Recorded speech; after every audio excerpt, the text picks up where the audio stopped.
Haciendo un conteo con nosotros, nos quedan 38 días para la realización de las elecciones presidenciales del próximo 18 de octubre. 38 días, estamos hablando prácticamente de 5 semanas. 5 semanas. Vamos a conversar con uno de los candidatos, el candidato a la vicepresidencia por la Alianza Juntos, don Samuel Doria Medina. ¿Cómo está, don Samuel? Buenas noches.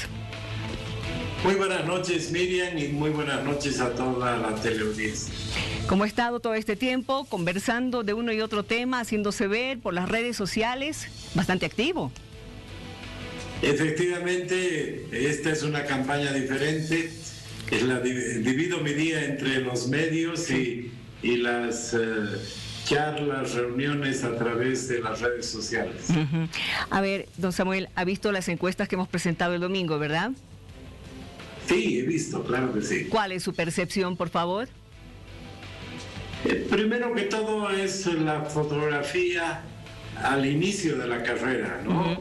Recién está comenzando la campaña, entonces esa es una foto que muestra cómo comienza la carrera. Lo importante va a ser la evolución de los diferentes candidatos en las próximas encuestas. Bueno, muchas cosas ya se están diciendo. La presidenta ha comenzado hablando de la tibieza de un candidato, de la indiferencia de los otros candidatos políticos. Usted, don Samuel, ¿qué dice con relación a lo que está pasando? Ya que uno dice una cosa, otro dice otra cosa.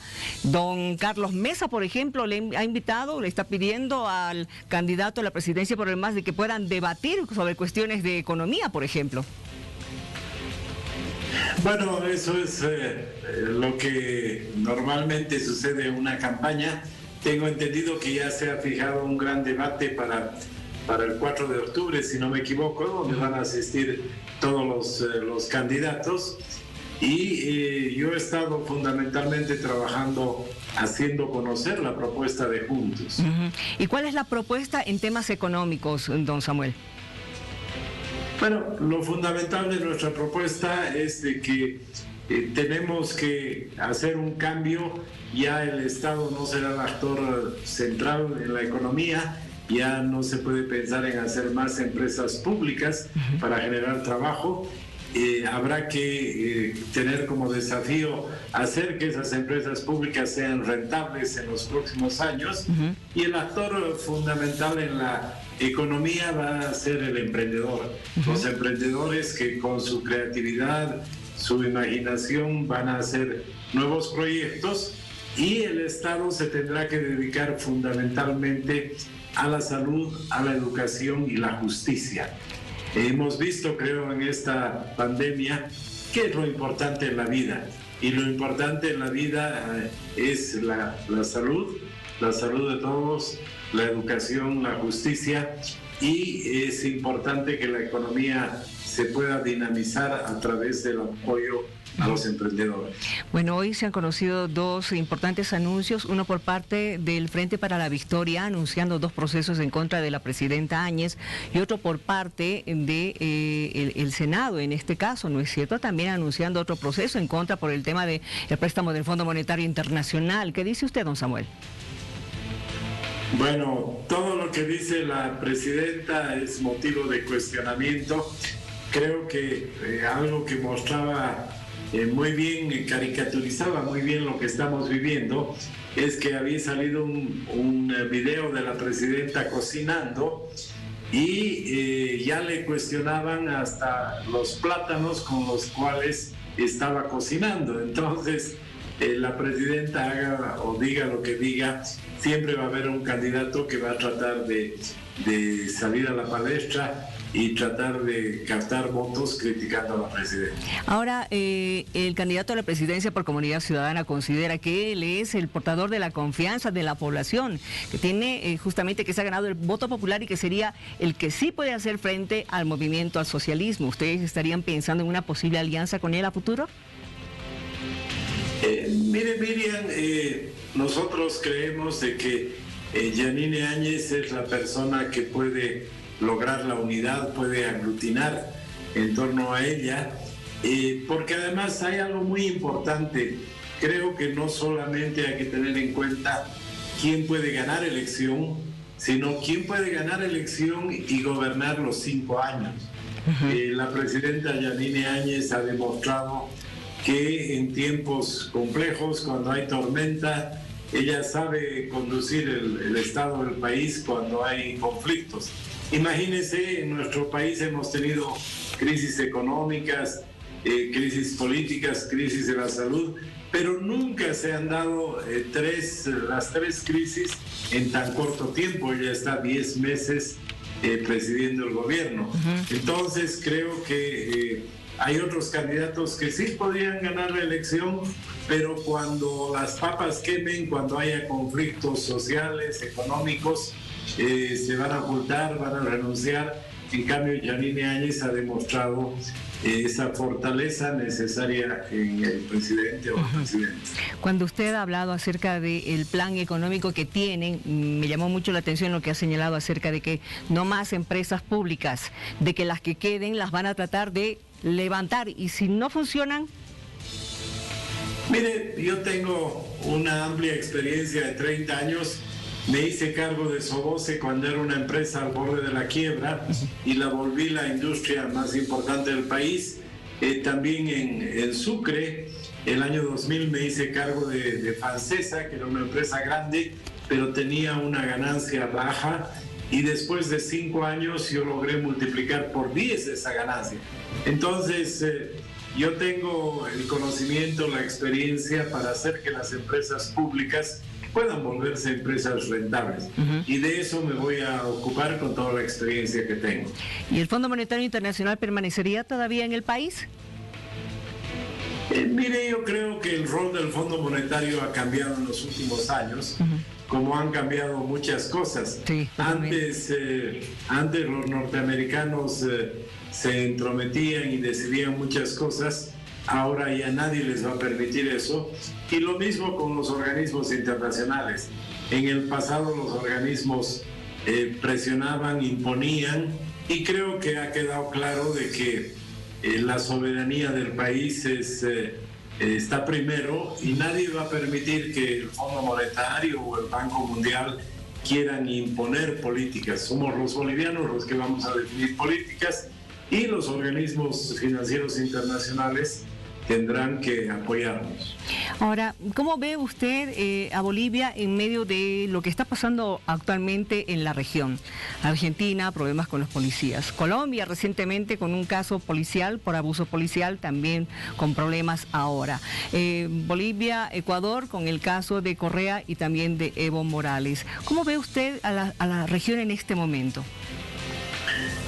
Bueno, yo creo que con esta pandemia y las crisis que ha ocasionado, el mundo está convulsionado, está con muchos conflictos.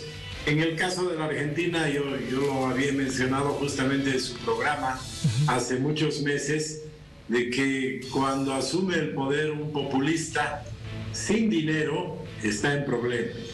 Y estamos viendo que surgen los problemas en la Argentina. Ha habido un motín policial, una huelga de policías, porque el sueldo de los policías se ha devaluado tanto que no llegaba a $250. Entonces, obviamente, un populista sin dinero tiene problemas. Ha habido un análisis que señalaban de que posiblemente en la Argentina pueda correr la misma suerte que se corrió acá en noviembre del año pasado. Mire, yo no hago ficción política, pero yo creo que en la Argentina están cometiendo muchos errores. Han hecho una cuarentena demasiado larga y ya tienen 500,000 de casos, 10,000 muertos. Entonces, no han tenido la capacidad de lograr ese equilibrio en cuidar la salud y cuidar la economía. Se espera que este año va a haber una caída en todas las economías del mundo, y en el caso de Bolivia, por ejemplo, se estima que la caída va a estar entre 5 y 6%, pero en la Argentina se estima que va a ser de 12% o aún más. Entonces eso muestra de que la presidenta Áñez ha manejado adecuadamente esa crisis. Alguien me preguntaba de los bonos. los bonos se han dado en todo el mundo. Yo creo que el acierto de la presidenta Áñez fue darlos oportunamente y eso ha impedido que la economía caiga más. En todos los países del mundo hay bonos o hay el seguro del desempleo, que es una forma de entregar bonos también. Entonces creo que fue un gran acierto de la presidenta pagar el primer bono en el mes de abril a través del sistema financiero de manera transparente, y por eso nuestra economía no está sufriendo con tanto rigor como varios países vecinos, teóricamente más grandes, más organizados. Bueno, queden que veremos todo esto del bono del hambre, ¿no es cierto? Están revisando las objeciones que ha dado la presidenta justamente en la Asamblea Legislativa, pero a propósito de lo que usted ha dicho, el tema de la cuarentena, el problema que ha tenido en la Argentina, la protesta de la gente incluso, acá el Frente para la Victoria, uno de los procesos que le va a colocar a la presidenta es justamente por esta cuarentena total y todos los problemas que ha traído aquello, problemas económicos, mala atención a la salud, en fin.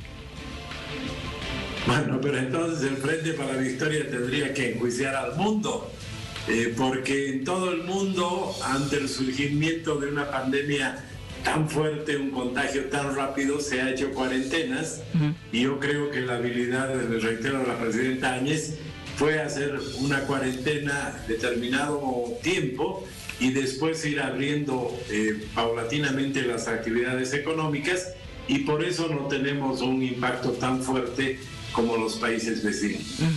Dentro de este impacto fuerte que ha causado la cuarentena, y usted mismo lo sabe, don Samuel, por un lado ha sido el desempleo. Tenemos una gran tasa de desempleo en este momento, pero también muchas personas que antes o tenían sus negocios o tenían su tiendita han tenido que cerrar y ahora también están engrosando esa parte de la economía informal. ¿Ustedes están pensando qué se va a hacer justamente para poder levantar a esta población? Efectivamente, ese es el desafío que se tiene hacia adelante, y yo creo, Miriam, que la principal medida ha sido volver a trabajar más horas, porque todas esas personas que trabajan en el comercio, especialmente en el comercio informal, tenían restringida su actividad.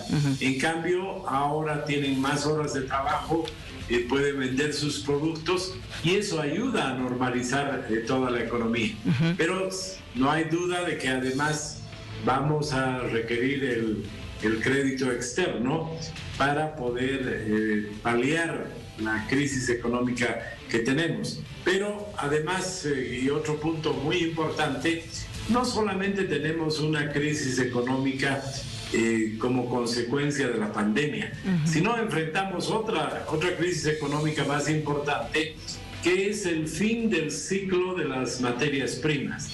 Está claro que el gas ya no va a ser el principal sustento de la economía boliviana, va a ser una exportación más.